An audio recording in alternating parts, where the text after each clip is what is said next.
అసలు ఆ దేవాలయ నిర్మాణం ఆ కులశేఖర పాండ్యన్ అలా ఎలా చేశాడో అర్థం కాదు. ఎంతమంది రాజులు కట్టారో తర్వాత దాన్ని.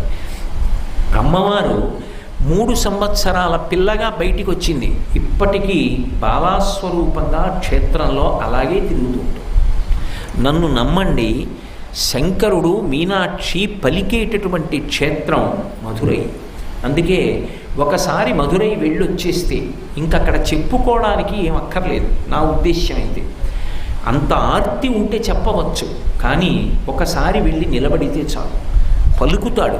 ఇప్పటికీ చెప్తారు పెద్దలు, ఏదైనా ఇబ్బంది ఉంటే మధురై వెళ్ళి మీనాక్షి సన్నిధానంలో కానీ సుందరేశ్వరుడి సన్నిధానంలో కానీ కూర్చుని ఒకసారి గొణిగితే చాలు ఆ కష్టం గురించి. ఆయన పలుకుతాడు, ఆయన వింటాడు అని చెప్తారు.